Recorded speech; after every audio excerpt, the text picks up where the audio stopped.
príliš analyzujú Áno. vlastne. Nie je schopný rozhodovať. Mimochodom to, že aby ma ľudia zachránili, tak to je tiež jeden zo znakov vlastne tých závislostných vzťahov. Umenie je schopnosť spojiť alebo schopnosť vidieť veci inak ako obyčajne. Ten, kto má opustenie v tom vzťahu silné, tak necháva toho druhého, čiže toho dominantnejšieho, viac menej o všetkom rozhodovať.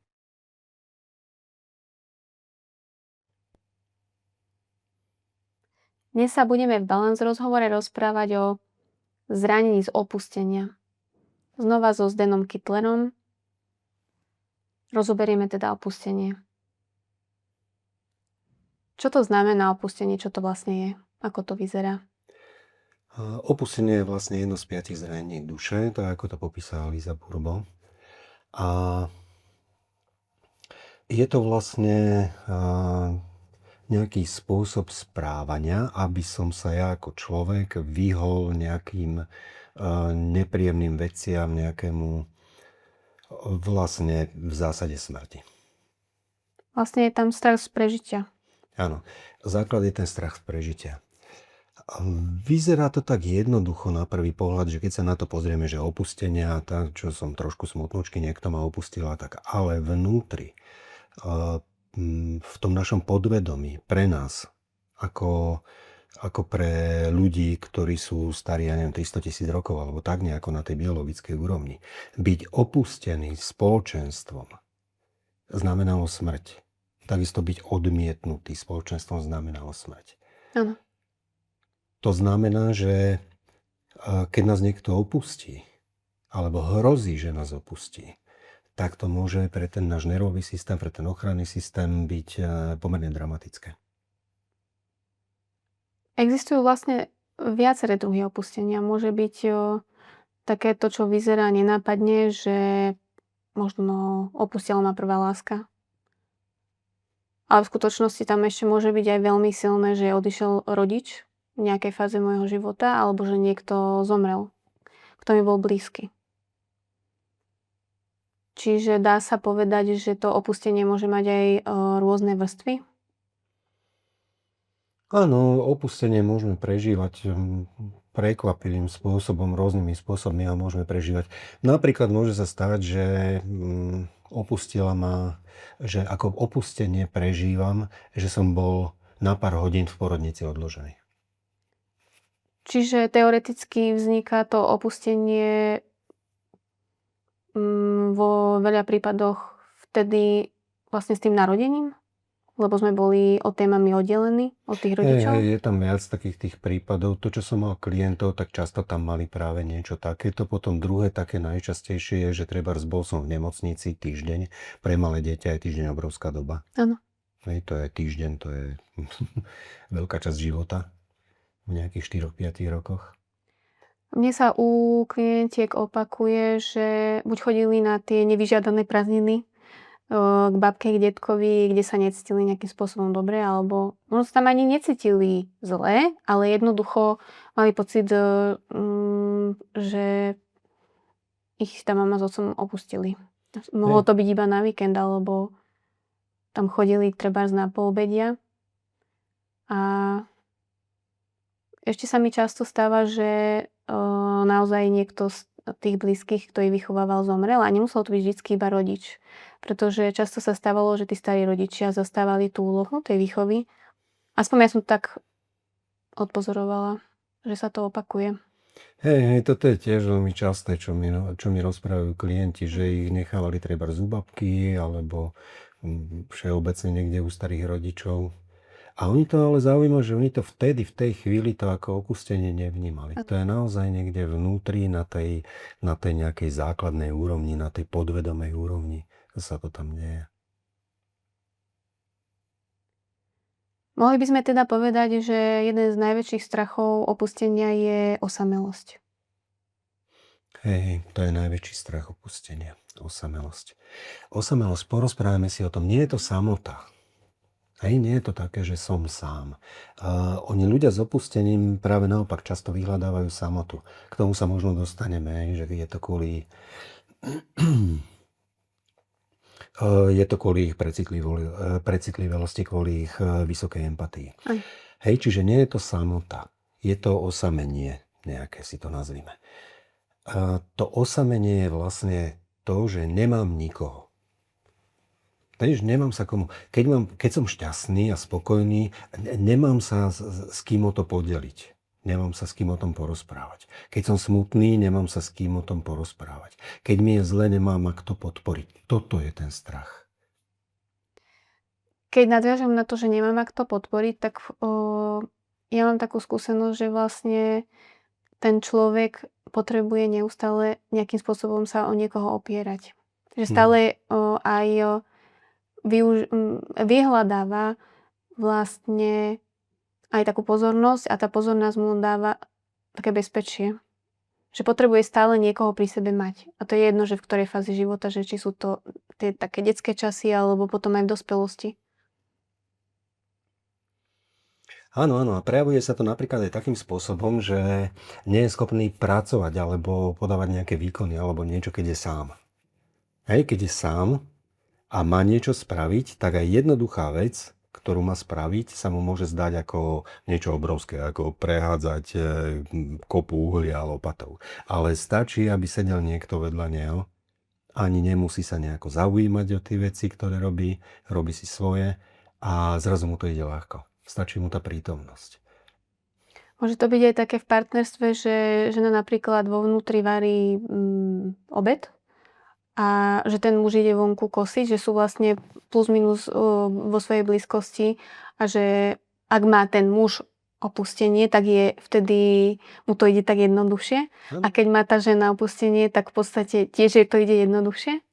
Áno, to je presne ono, to je ten Hej. prípad. Oni cítia tú nejakú svoju blízkosť, tú svoju prítomnosť a ide im to tak nejako ľahko potom. Ale oni nemusia sedieť vedľa seba alebo spolu vyslovene robiť tú činnosť, že spolu varia alebo spolu kosia trávnik alebo v tej záhrade proste až doslova sa držia za ruky alebo také niečo, ale proste len tá prítomnosť plus minus je to tam. Hej, nemusia byť takto blízko, ale čo je zaujímavé, že ľudia, ktorí majú opustenie, sú veľmi kontaktní. Majú radi ten fyzický dotyk. Čiže dotykový typ. Áno, dotykový typ taký. Hej, to je áno. Čiže ak máte nejakú partnerku, partnera, alebo tak, ktorý za každým, keď prejde okolo, tak sa vás dotkne, no tak je veľmi pravdepodobné, že má opustenie. Môže to byť ale aj nepríjemné, že keď človek má to opustenie silné a pre toho druhého to môže byť až také, že už je toho moc. Buď je to tak, že na začiatku vzťahu je to také, že ten druhý je možno potešený, že mu dávate pozornosť, ale na druhej strane potom to môže byť podľa toho, aké má zranenia vlastne ten partner. Že nemusí mu to byť vždy príjemné. Áno, čokoľvek dobré sa dokáže prejesť. Hej, keď budem jesť veľa čokolády denne, tak jednoducho sa mi preje. Hej, aj tomu partnerovi, partnerke, keď ho budem stále ohmatávať, tak tiež mu to o chvíľu bude liezť na nervy. Čo ma furt domacávaš, čo ma obchytkávaš stále a podobne. Počasie to môže prejsť. Môže byť aj také, že keď má ten jeden z partnerov opustenie, že sa až vešia na toho druhého. Že sa chce aj opierať, že sú v nejakej skupine ľudí a sa tak potrebuje nejako opierať od toho partnera. Áno. Že stále hľadá tú stabilitu v tom druhom. Je zaujímavé, že dá sa poznať na človeku, že má opustenie podľa niekoľkých znakov. Super, tak si povedzme. Jeden z tých znakov je práve to, že nevie stať rovno.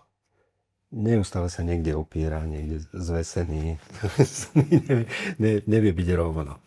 To je práve akoby opak toho ďalšieho zranenia krivda, čo sa volá, krivdy, pretože ten stojí iba rovno. Ten je zase ako keby zjedol pravítko. Väčšinou. A toto je presne naopak, že stále je niekde opretý, pokrútený, nejako nevie sa usadiť. Dalo by sa povedať, že smútok je tiež taký silná vlastnosť, ktorú vidíš na tom človeku, že vlastne aj vyzerá, ako keby bol veľmi často smutný, aj keď trebárs prežíva nejaké situácie, ktoré ako logicky ti dávajú, že prečo by bola smutná. Proste vyzerá, že je smutná. Áno, to je ďalší taký ten rozoznávací znak, že majú taký smútok v očiach. Že vyzerajú smutne. Ten smútok je pri zranení z opustenia vlastne taká veľmi charakteristická dominantná emócia. Čiže oni ten smútok prežívajú. Človek, keď má opustenie, tak ho prežíva tak, že mu ten smútok príde akoby odnikiaľ. Zrazu len, tu máš smútok, rob si s ním, čo chceš. Hej, má smútok, nevie odkiaľ prišiel, nemá na to nejaký dôvod, nič, len jednoducho pociťuje smútok. A dokáže to prejsť do takého chronického stavu, že on vlastne celý život cíti ten smútok, že už si ho ani nevšíma, ani o ňom nevie. On to tam proste stále je. Tak v pozadí beží. Áno, presne tak, stále je v pozadí, stále tam beží a stane sa z toho taká chronická emócia, o ktorej už ani nevie, že ju má. Ale druhý si to všimnú. Druhý si to všimnú, práve často je to vidieť na tých očiach, že tam je ten smútok v tých očiach a aj taký smútok z neho vyžaruje občas. Má človek s opustením sklonný k depresiám? Občas, ale takto depresia ako taká je veľmi ťažký stav. To nie je to, čo my si rozprávame, že mám depku alebo niečo také. To je skôr nejaká ťažšia melancholia, to nazvime, alebo niečo, alebo treba zostaneme pri tom výraze depka. Tak áno, k tomuto má sklony. K tým depresiám to už je zdravotný stav prakticky. To je veľmi ťažké. Neviem odhadnúť, že či má priamo toto opustenie na to vplyv. Tam je väčšinou je tam viac vplyvov. Ale teoreticky, ak je to opustenie silné a sa to vie pretaviť aj do niečoho silnejšieho, aj chronického. Čiže... Áno, a toto vlastne platí pre všetky tie zranenia. Dokonca sa to vie pretaviť, každé jedno to zranenie sa vie prejaviť nejakými fyzickými chorobami až. Pretože zoberme si, o čo tam vlastne ide. To je nejaká vnútorná potreba, nejaký vnútorný tlak nejakým spôsobom jednať, podvedomá, a naráža to vlastne na reálnu prirodzenú potrebu nejakým spôsobom sa správať. Inými slovami, chcem byť sebavedomý, ale toto opustenie ma núti potláčať to svoje sebavedomie, aby som nebol opustený, aby ma partner alebo partnerka neopustili. A tam nastáva vnútorný konflikt a z toho môžu byť rôzne, o psychosomatike vieme, čiže rôzne choroby ako by týmto spôsobom mali nastať. Mohli by sme povedať, že človek s chronickým ochorením bude mať vysoko pravdepodobne nejakú úroveň toho zranenia z opustenia, či? Hej, áno, toto je zaujímavé. O čo vlastne ide pri tom opustení? To opustenie vlastne vzniká ako nedostatok pozornosti. Hej, že malé dieťa pociťuje vnútorne nedostatok pozornosti. Hej. Nemusí to byť realita. Nemusí mať málo pozornosti. On môže pociťovať nedostatok pozornosti.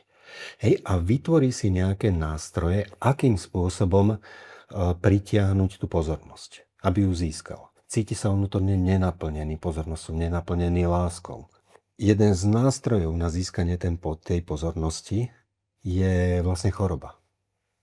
Hej. Čiže to je z detstva. Keď som bol chorúčky, niečo ma bolelo, kričal som, že som chorúčky, mama sa o mňa starala. Hneď pribehla. Hej. Získal som tú pozornosť. A toto je na podvedomej úrovni. To znamená, že keď máte dieťa napríklad, ktorý je neustále soplí nejaký, alebo niečo také, alebo sa mu vracajú nejaké výražky, alebo neviem, rôzne tieto veci, je dosť možné, že pociťuje nedostatok práve tej lásky. Pozornosti.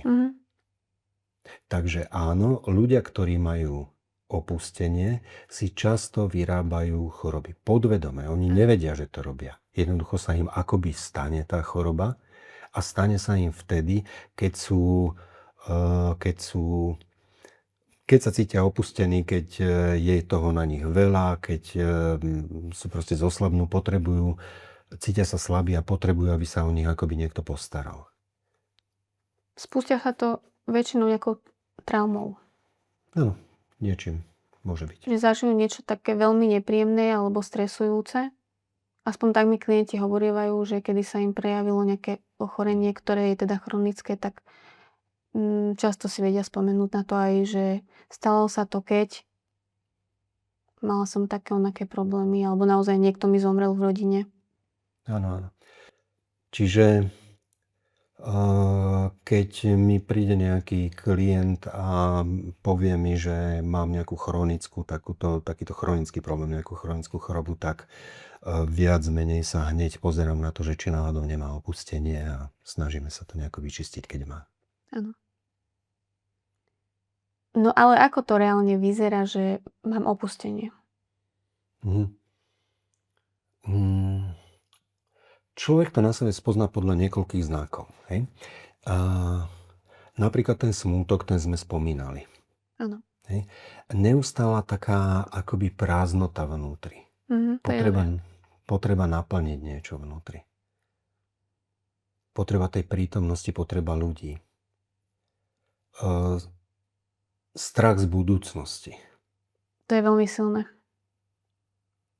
Ten sa prejavuje veľmi často, akože ten strach z budúcnosti, ten vie byť silný. Strach z autorít. Ani nie je taký strach, ale skôr také nejaké zablokovanie alebo niečo také. Keď mám opustenie, niekto na mňa začne kričať, tak sa stiahnem. Hej. Toto je veľmi zaujímavá vec, lebo to je presne ten príklad, ako to opustenie vlastne funguje. Niekto na mňa kričí, to znamená ma nepríjma a nie som členom tej spoločnosti. Pre mňa v tej chvíli niekde v tom zadnom mozgu, v tom nervovom systéme ide o život. Ale opustenie nepôjde do toho bojuj režimu? Nie. Mi ide o život? Nepôjde.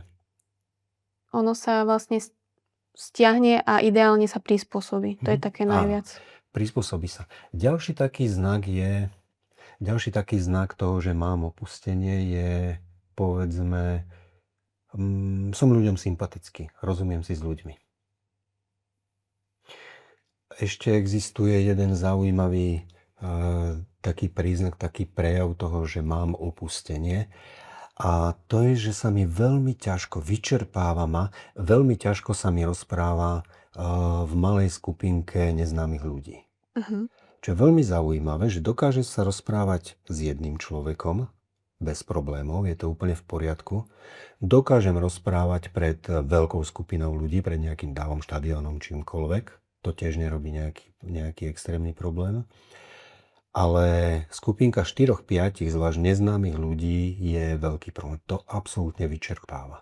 Ten človek, keď má opustenie, potom normálne musí zdrhnúť niekam do kúta a dobiť baterky.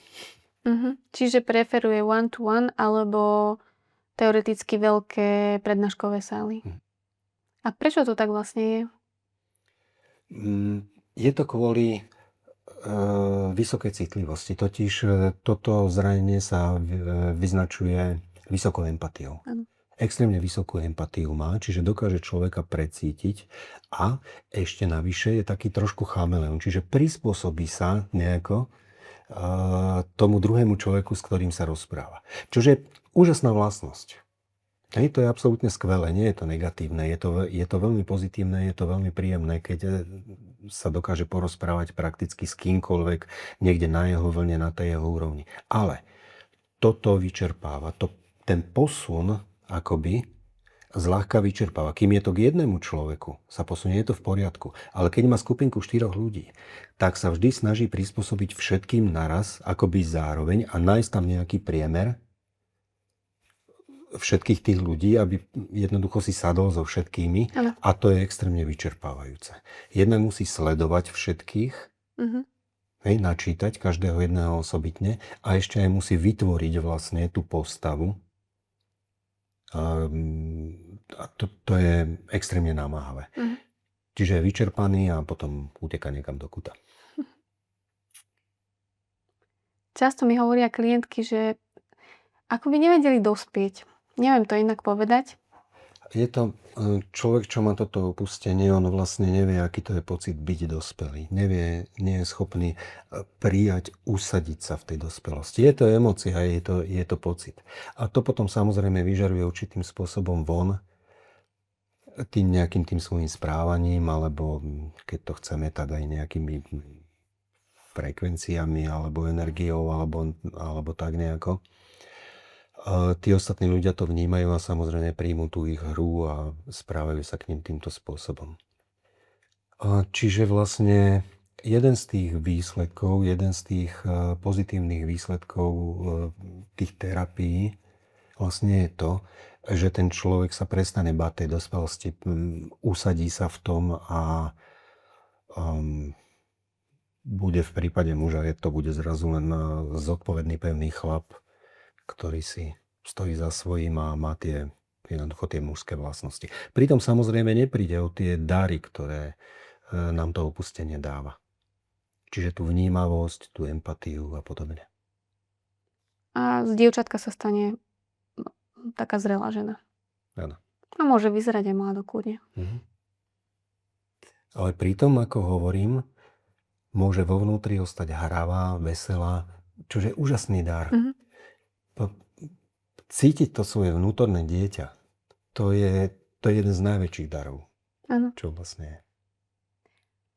A čo partnerské vzťahy a opustenie? Ako sa to prejavuje? Človek, ktorý má opustenie, má najväčší talent nevidieť problémy vo vzťahu. Čiže tie red flags sa tomu hovorí. Áno, presne tak. Čiže si ten vzťah idealizuje, nevidí tie problémy a vlastne sú často v závislostnom vzťahu. A on je na mňa síce zlý, ale má ma rád. Áno, to sú také tie... Ako, ja sa teraz smejem, naozaj skutočne takto vlastne klienti nám obom tak chodia. Oni povedia, že ten vzťah je taký, tak sa tam necítia dobre. Častokrát od žien počúvam vlastne to, že cítia kontrolované alebo až manipulované, ale zostávajú tam. Oni to vnímajú ako lásku. Áno. Čo sa týka toho komické, tak ono to v skutočnosti je komické. Je to vnútri, keď to človek prežíva, keď je v tom vzťahu, keď má to opustenie a je v tomto vzťahu, tak to komické nie je, je to pomerne dramatické. Mimochodom, čo sme nespomenuli, je, že ľudia, čo majú opustenie, sú často drama queen. Áno. Čiže pre neho je dramatický ten vzťah, ale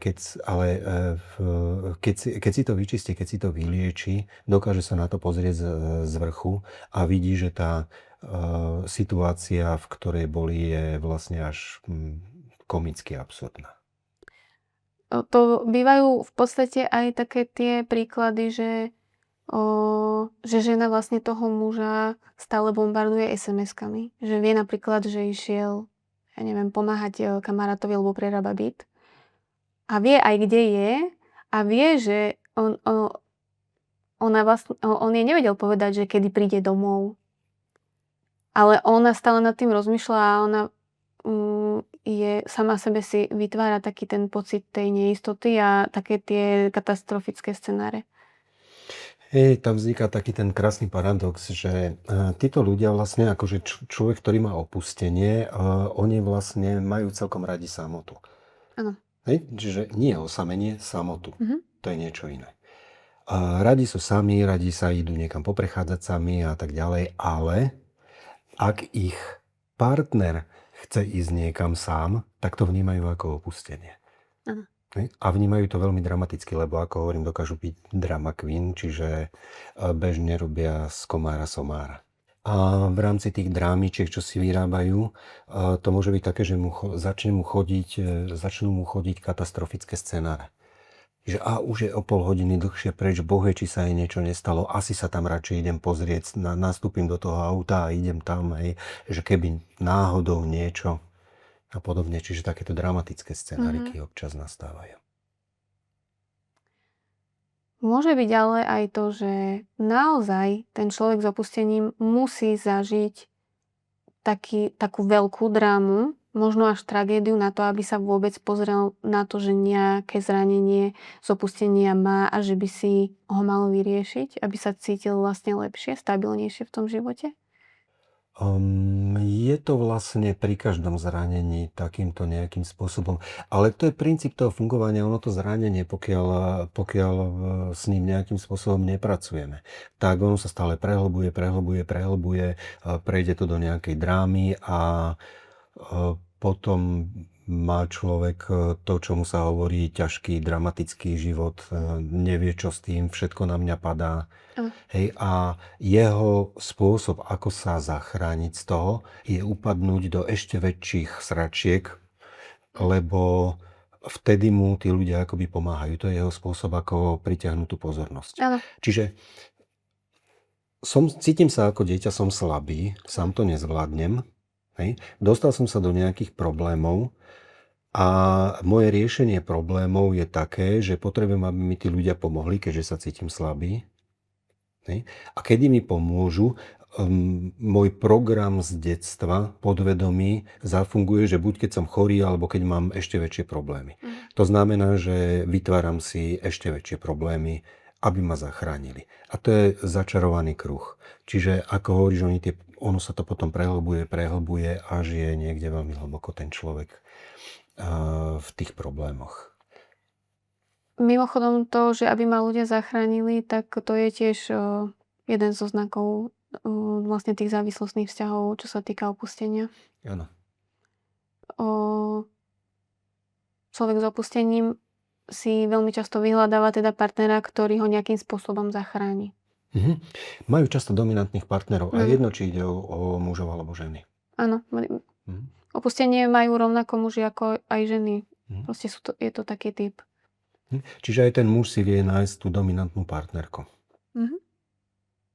Pre tú dominantnú partnerku, ona nemusí sa nejako veľmi prejavovať dominantne. Na začiatku môže byť len nejaká dynamická, alebo neviem čo, ale on ju časom akoby dotlačí do toho, aby bola dominantná. Nejako. Pretože vyžaruje zo seba to dieťa, tú nedospelosť.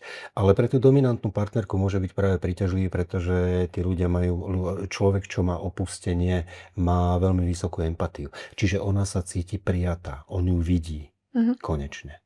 Áno, to chápem. My ženy chceme byť videné a prijaté veľmi, takže... A potom môže ten vzťah, keď má ten muž to opustenie, prerásť do toho počase, že tej žene vlastne vadí, že nie je schopný rozhodovať, že nie je to človek, o ktorého sa dá oprieť. Áno. A tak.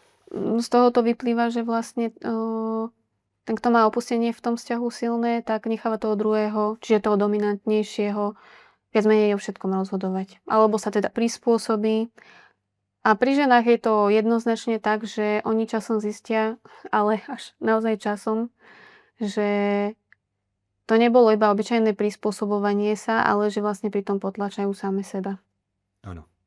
A to je vlastne aj ten príklad s chameleónom, že síce to môže byť videné najskôr ako cnosť, ale potom vlastne je to taká dvojsečná zbraň.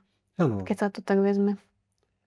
Áno, ako všetko. Ono to má svoju svetlú stránku, svoju tieňovú stránku, to nazvime.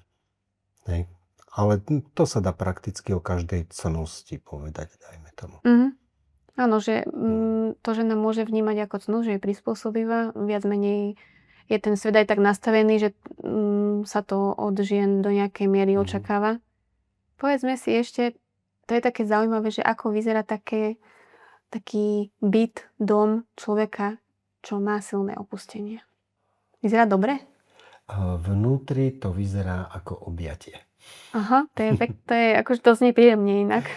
Čiže vieme si to predstaviť ako rôzne mäkké materiály, deky, vankúšiky a podobné podobné nejaké veci, z ktorých má človek pocit takého domova, takže ho to objíma, také teplo domova. Čiže keď prídem na návštevu k niekomu, kto má silné to opustenie, tak sa teoreticky cítim ako doma. A možno ešte aj lepšie niekedy. Áno, čiže keď prídeš k niekomu na návštevu a utopíš sa v gauči a zavalia ťa vankušiky, tak to je ono, to je opustenie. Hej. Aké dary má zranenie z opustenia? Tam sú veľmi pekné tie dary, už sme niečo spomínali, tak ten hlavný, taký akoby najsilnejší je tá vysoká empatia. Naozaj, alebo hlboká empatia, neviem, ako to mám povedať. Naozaj tí ľudia sa dokážu prispôsobiť, dokážu prečítať toho druhého človeka, prispôsobiť sa mu, precítiť do hĺbky. Čo mu dáva napríklad schopnosť robiť terapie. Schopnosť terapeuta, alebo niekde, kde je dôležitá práca s ľuďmi, kde treba vnímať tých ľudí. Áno. Že vidí do tých ľudí jednoducho. Môžu byť ešte aj také umelecké sklony, že vlastne keď buď aj povolania, ktoré v podstate potrebujú využívať tie umelecké sklony, alebo to môžu byť aj, že je dobrý v niečom, má to iba ako koniček, ale že mu to ide. To môže byť také tie štandardné, že rád maluje, kreslí, vyrába niečo rukami, každý vlastne čo sa venuje nejakej tvorbe, že napríklad vyrába náušničky, alebo náušničky, šperky, alebo aj sa hrá s olejčekmi, pretože tvorí nejaké kompozície a tak. Takže aj toto je taký veľmi pekný dar. A veľmi tomu umeleckému nadaniu veľmi pomáha abstraktné myslenie. To je zaujímavé. Majú veľmi pekné abstraktné myslenie. A to je vlastne, keď si definujeme, čo je to vlastne umenie. Umenie je schopnosť spojiť alebo schopnosť vidieť veci inak ako obyčajne. Áno. Čiže vidieť v obyčajných veciach to neobyčajné. Hej, a to chce práve aj to abstraktné myslenie. Čiže takéto sú tie dary, je to skvelé. Len tá druhá stránka toho je, že toho človeka neustále núti jednať trebárs alebo premýšľať tým abstraktným spôsobom, keď sa dá ísť za jednoducho. Čiže napríklad majú sklony k tomu overthinkingu alebo niečo tak. Hej. Príliš analyzujú vlastne rôzne situácie a môže to byť pre nich vlastne, že ich to až tak zahltí vnútorne. A nevedia potom z toho častokrát z toho vlastne vznikajú aj tie smútky, že sa tie situácie treba zopakujú v nejakom inom šate a ten smútok znova prichádza. Áno. Takže to môže byť aj zaťažujúce. Čiže preto sa pracuje s tými podvedomými presvedčeniami, ktoré nám vytvárajú jednotlivé tie zranenia, aby človek mohol vlastne vedome využívať tie dary, tie mu zostávajú po terapiách, ale na druhej strane, aby už ho to podvedome nenútilo používať tie staré presvedčenia, ktoré ho nútili napríklad k tomu overthinkingu, k tomu zbytočnému rozoberaniu alebo k tej drama queen, alebo k tomu prehliadaniu tých red flags, že si to človek začne viacej uvedomovať. Fakt na tej vedomej úrovni to začína byť iné ten život. Lepšie. Kvalitnejšie. Také kvalitnejšie. Áno, čiže keď to veľmi zjednoduším, tak bude slobodný a autentický. To potrebujeme. My potrebujeme tú slobodu toho jednania a vyjadriť to naše skutočné ja, nie nejakú zbierku programov. Áno. Dnes sme teda rozobrali v Balance rozhovoroch zranenie z opustenia a na budúce so Zdenom preberieme ďalšie zranenie, bude to veľmi zaujímavé. Tešíme sa na vás. Ahoj.